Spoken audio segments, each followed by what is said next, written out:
Hello everyone, कसे आहात सगळे? तुम्हाला सगळ्यांना गुरुपौर्णिमेच्या खूप खूप शुभेच्छा. तर आज मी अ, तुळशीच्या पानावर मी माझ्या गुरूंचं चित्र साकारलं आहे, जे की तुम्ही बघू शकताय. माझे गुरु म्हणजे माझे स्वामी. तर आज मी त्यांचं चित्र त्याचं खूप बारीक निरीक्षण करून मी हे चित्र मी एका छोट्या पानावर काढलं आहे स्वामींचं. तेही न चुकता, न पान चेंज करताना मी ते काढलं आहे. भीती होती मनामध्ये, की कसं बनतंय, कसं बनतंय? मला खूप इच्छा होती, की मी तुळशीच्या पानावर मी स्वामींचे चित्र काढावं. तर आज तो दिवस आलाय गुरु पौर्णिमेच्या दिवशी. मी स्वामींचे चित्र म्हणजे मला जे की तुळशीच्या पानावर काढायचंच होतं. तर आज गुरु पौर्णिमे स्पेशल मला ती संधी भेटली आणि मी ते माझ्या गुरूंचे चित्र मी तुळशीच्या पानावर काढलं आहे.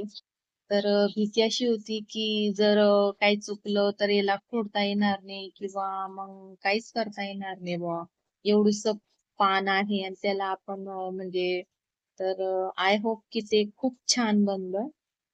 माझ्याकडून मला भीती होती आणि ते स्वामींचं नाव घेतलं आणि ते माझ्याकडून अ, छान झालं बा.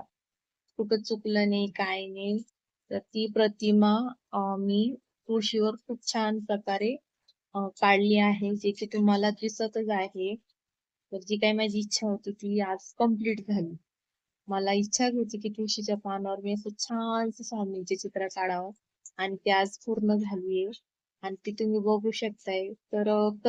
म्हणजे मला जमलं की नाही ते मला प्लीज सांगा नक्की कमेंट करून, की मला जमलं की नाही ते तुम्हाला दिसते की नाही स्वामींचं प्रतिमा वगैरे दिसते की नाही, चित्र दिसते की नाही? मला नक्की सांगा मी कसं काढलं आहे.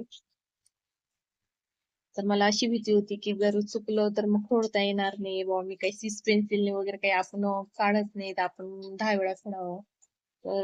आय होप तुम्हाला आवडलं असेल. मला कमेंट करून नक्की सांगा कसं आलंय चित्र आणि लाईक नक्की करा. आज गुरुपौर्णिमेच्या अ, तुमचे गुरु कोण आहे? तेही कमेंट करून सांगा. माझे गुरु माझे आई-वडील आणि एक स्वामी आहे.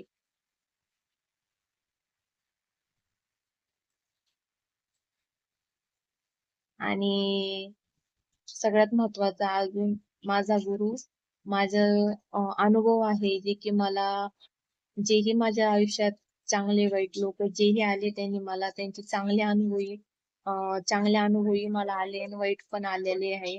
म्हणून मी माझ्या आई-वडिलांना आणि नंतर माझ्या अनुभवाला आणि त्यानंतर माझा साथ देणाऱ्या स्वामींना हे माझ्या आवडते गुरु आहेत.